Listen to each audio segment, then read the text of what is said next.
নমস্কাৰ সকলোকে মই ডিভাইন নাম্বাৰ হিলিঙৰ ফালৰ পৰা সুভাষ ভট্টাচাৰ্যই শুভেচ্ছা জনাইছোঁ, নমস্কাৰ জনাইছোঁ। আজি আপোনালোকক বাস্তু সম্বন্ধে মই এটা খুব ভাল পইণ্ট এটা ক'ব বিচাৰিছোঁ আৰু আগৰ সময়ত এনেধৰণৰ কিছুমান কথা মই আপোনালোকক কৈ যাম।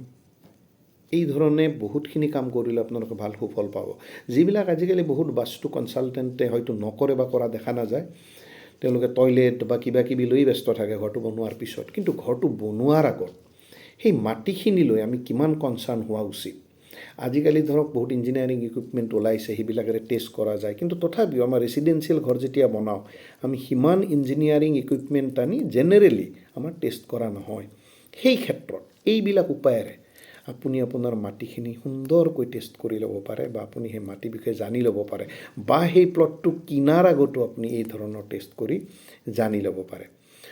প্ৰথমটো উপায় হ'ল, মই সংস্কৃত শ্লোক সহ ক'ব চেষ্টা কৰিম, ছ' ডেট কথাটো হ'ল এইটো মোৰ ক্ৰিয়েশ্যন নহয়, আৰু হয়তো আমি আজি এই শাস্ত্ৰীয় ক্ৰিয়েশ্যনখিনিকে আমি বহুত প্ৰলেপ সানি বিভিন্ন ধৰণে কৰিবলৈ চেষ্টা কৰোঁ। আপুনি নিজেও কৰি ল'ব পাৰে। প্ৰথম এটা সংস্কৃত শ্লোক, মই আজিৰ যিটো কথা ক'বলৈ ওলাইছোঁ সেইটোৰ সংস্কৃত শ্লোকৰ ওপৰত বেছ কৰি কৈছোঁ। শ্লোকটো এনেকুৱা: নিক্ষেপেন্দ্ৰ স্তুবাত্ৰেণ পুনস্তেনৈব পূৰয়েত পাংশুনাধিক মধ্যৌনাং শ্ৰেষ্ঠা মধ্যাদ্ধমক্ৰমত। এইটো আছিল অৰিজিন সংস্কৃত শ্লোকটো।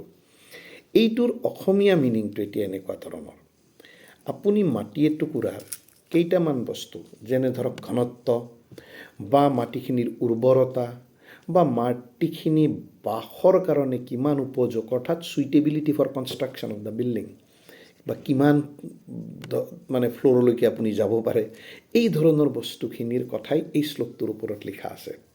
যদি মই চাইণ্টিফিক ৰিজনত যাওঁ, কথাটো হ'ল এনেকুৱা: আপুনি এটা সেই প্লটটোত যিকোনো ঠাইত আপুনি এটা গাঁত এটা খান্দি লওক।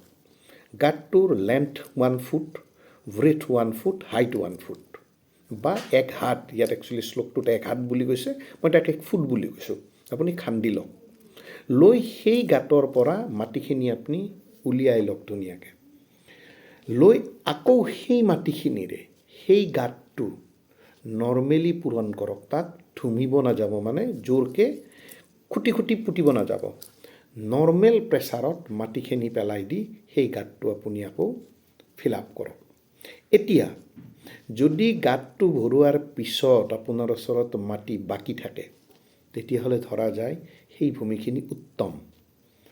যদি যিখিনি মাটি আপুনি ওলাইছিল সেই মাটিখিনিয়েই গাঁতটো পূৰণ কৰাতে দৰকাৰ হয়, তেতিয়াহ'লে সেইখিনি মধ্যম মানৰ মাটি বুলি কোৱা হয়। আৰু যদি সেই মাটিখিনিৰে সেই গাঁতটো পূৰাবৰ কাৰণে পৰ্যাপ্ত নহয় সেই মাটিখিনি, অৰ্থাৎ মাটি আৰু বাহিৰৰ পৰা আনিব লগা হয়, তেতিয়াহ'লে সেই মাটিখিনি কোৱালিটিটো ঠিক নহয় বুলি কোৱা হয়। ইয়াৰ পৰা এটা বস্তু আমি যদি ধৰক বুজিবলৈ চেষ্টা কৰোঁ, এটা বস্তুই বুজিব, সেই মাটিখিনিৰ ঘনত্ব, ডেনচিটি কিমান, সেই মাটিখিনিৰ উৰ্বৰতা কিমান, আৰু লগত আমি বুজিম সেই মাটিখিনি বাস উপযোগীৰ কাৰণে হয়নে নহয়। ঘৰ বন্ধা কিমান সম্ভৱ হ'ব পাৰে, বা হয়তো ঘৰ বান্ধিলেও পিছত হয়তো তাৰ ৱালত দিগদাৰি কৰিব পাৰে, ক্ৰেক আহিব পাৰে, ছামথিং লাইক ডেট, যিবিলাক বস্তু আজি আমি হয়তো মেচিনেৰে চাওঁ। গতিকে এই বস্তুবিলাক এনেকুৱা নহয় যে নতুনকৈ সৃষ্টি হৈছে। সেই যি সময়ত কোনো ইঞ্জিনিয়াৰিং ইকুইপমেণ্ট নাছিলে, তেতিয়াৰ পৰাই সংস্কৃত শ্লোকবিলাক কি সুন্দৰকৈ লিখি লৈছে চাওকচোন। গতিকে এইবিলাকৰ পৰাও আমি বহুত ধৰণে আমাৰ নিজস্ব প্লটটো আমি পৰীক্ষা কৰি ল'ব পাৰোঁ। চ' পিছত আকৌ এনেধৰণৰ অহাকাইলৈ তাৰ পিছৰ দিনা এনেকুৱা ধৰণৰ বহুতখিনি আপোনালোকে ক্লু নিজৰ প্লটটোলৈ বা বাস্তু সম্বন্ধে পাই থাকিব। চ' নমস্কাৰ, ধন্যবাদ।